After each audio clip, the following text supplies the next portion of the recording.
ORB What provision? under the check mo. I will state you a provision that states otherwise. EPIRA, Section 34F, that in determining the rate base, the Transco or any distribution utility shall not be allowed to include management inefficiencies like cost of project delays. Ang liwanag, 34F. Tignan mo. Hanapan mo. No. Ang sabi, hindi pwede na ang transmission utility ikakarga yung mga management inefficiencies like mga project delays. Oh, delay yung mga project nyo, hindi pa tapos eh. Kinakarga nyo na sa amin eh. Bakit? Mr. Chairman, I agree. For delays attributable to us, I agree with that. But for delays not attributable to us, I beg to differ. Most especially, for example, narinig ko po kanina, Mr. Chairman, yung MVIP. Ang sabi po, delayed po kami dyan. May I ask ERC, paulit-ulit kanina po yung MVIP na delayed kami. And it was one of the cases na na-charge kami ng project delay. May I ask the Honorable ERC if we were penalized insofar as MVIP is concerned? Attorney Sagaya, no? Attorney, Kasi medyo... the time is still with the Honorable Dan Fernandez. One more minute. Hindi, So we ganito will lang, have to Attorney move. Sagaya. Okay, Para tayo... So the question, we will ask the questions Yes, later para on. tayo magkaintindihan. Attorney 1 Sagaya, minute. it's like this, Attorney Paul. Okay, wala namang pong problema yan eh. Kung yung mga proyektong yan talagang kailangan ng ating pong transmission facilities, walang problema. Ibig sabihin, tapusin nyo lang muna. Tapos saka po natin ikarga sa taong bayan. Kasi kung hindi po tapos, kasi may rules ang ERC eh, sinasabi nila pag hindi tapos, huwag nyo ikarga. Okay. Di ba? Opo. Oh, kasi sinabi po ng EPIRA eh. At yung pong EPIRA na gumawa, kumbaga, siya yung ating mother law na lahat ay ating sinusunod, eh in violation tayo. And even these commissioners who have signed the draft final determination, they are in fault. Why? Because pinayagan nila yun sa inyo eh. Na over 204 billion. Di mo ba? Oh, So we can agree on this, Attorney Paul Yeah, Sagaya, correct. Yeah. na sana po, sana, I don't know, but you have to decide, the ERC. Hindi naman po tayo makakapagkaroon ng finality. I know that you will be defending your reasoning, but that is, kung titignan mo ang sinasabi ng batas, hindi po tayo umaayon sa sinasabi ng 34F.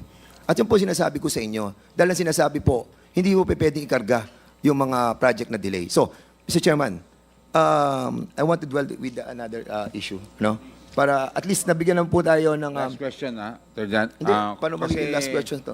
Opo, meron na kayong 5 minutes kasi take over lang kayo sa oras na. Mr. Kasi ganito Chairman, lang po, yes. Mr. Chairman, so... So we will have to, I'll ask you one more question, then we will have to... Mr. Chairman, siguro, mamaya lang po uli para at least tuloy-tuloy po Diretso, ng okay. aking pong momento. Maraming salamat, Mr. Thank you Chairman. very much. Again, sir. Mga Mona Lisa, sana po sa susunod na hearing po, kasi naman, sana po tapos na po. And also the weighted average cost of capital, kung ano po talaga yung tama. At at the same time, yung pong mga commissioners, you still have the chance para baguhin po yung 204 billion na sobra at yung 23 billion na opening RAB for the fourth regulatory period. Sana po baguhin po natin. Otherwise, hindi po ako nakikialam sa desisyon nyo. Kung ang desisyon nyo po ganun pa rin, so be it. So be it.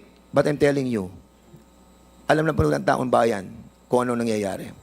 At hindi po kami papayag na sobra ang gagawin sa paniningil ng NGCP. Maraming po salamat, Mr. Chairman. Thank you very much, Honorable Dan Fernandez. We now proceed to the next interpolator.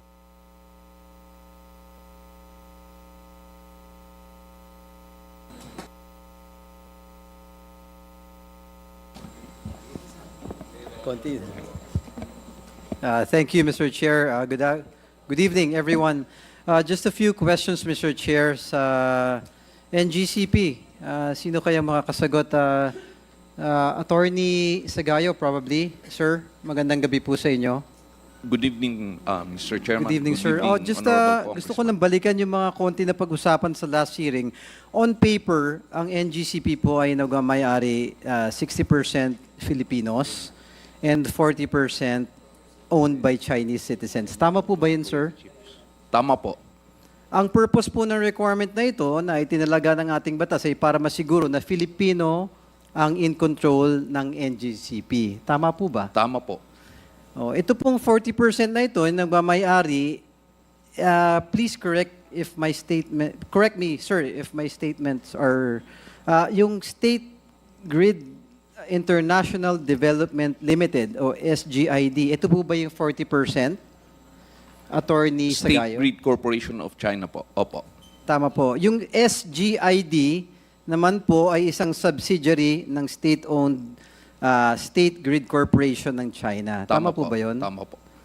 In other words, yung gobyerno ng China ang nagmamay-ari ng 40% ng NGCP which controls the Philippine National Power Grid. Tama po, sir?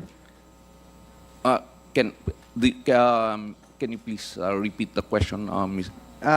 In other words, yung gobyerno po ng China ang nagmamay-ari ng 40% ng NGCP.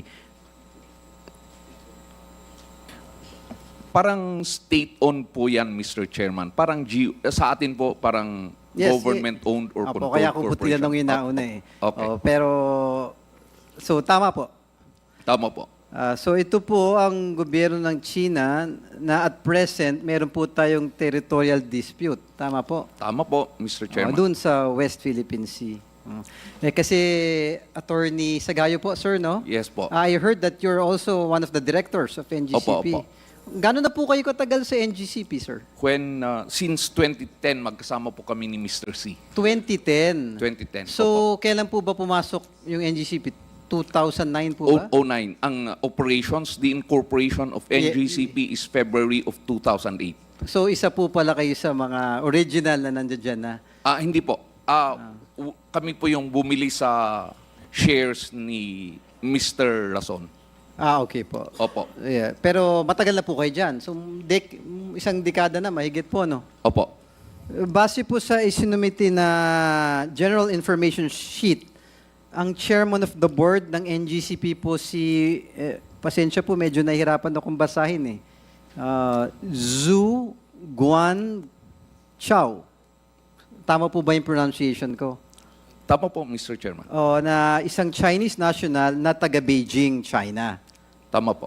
Tama po. Ang ibig sabihin po nito na kahit 40% owner lang ang mga Chinese ng NGCP, siya po ang naitalagang chairman. Tama po, sir? Chairman. Opo. So kayo po, bumoto rin po kayo.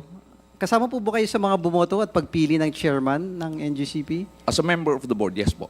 Kaibigan niyo po ba tong si Zhu Guangzhou? On a personal capacity, sir? Siguro po what I can say is kakilala po. Because I seldom see him. He's only here during board meetings. Okay po. Opo. Ako lang po, medyo nababagabag. Hindi niyo naman po siya personal na kaibigan. Binoto niyo po siya bilang chairman. Pinili Opo. niyo po siya. Opo. Bakit po kaya? Bakit po siya ang pinili ninyo? Kasi po sa the way, lahat po kasi ng executive officers ng NGCP, President, Chief Technical Officer, Chief Financial Officer, Corporate Secretary, Assistant Corporate Secretary, HR, lahat po yan Filipino. Ang mga Vice Chairman po ng board, Filipino Sir, sorry din to po. cut you, sir. Sure. Limited time lang po kasi Opo, tayo. opo. I hope that you could just answer the question. Ano po yung reason kung bakit pinili niyo po si Mr. Zhu Guangzhou Chao as bilang yung chairman po ninyo? Kasi nga po yun, lahat po ng positions ng NGCP, puro Filipino ang nandyan. So we deemed it, anyway, ang chairman naman ng board, nagpre-preside lang naman during meetings. Sir, I'm sorry, with all due respect, Opo. sir. Yung lang po, we're just talking here. You Opo, don't have opo, to opo. be over-defensive of the question. I'm just asking, gusto ko lang makuha yung thoughts nyo bilang one of the directors ba? Na since binoto nyo yung isang Chinese national to be the chairman of NGCP, I'm trying to comprehend. Ano po kaya yung personal reason ninyo? Other than yung binabanggit nyo na superficial, bakit po siya ang pinili ninyo bilang chairman ng NGCP? Personally po, Mr. Chairman, yan lang po ang rason on my part. Na Dahil considering- parang gusto nyo siyang pagbigyan, dahil yung iba Pilipino na, yung chairman ibigay naman natin sa mga Chinese.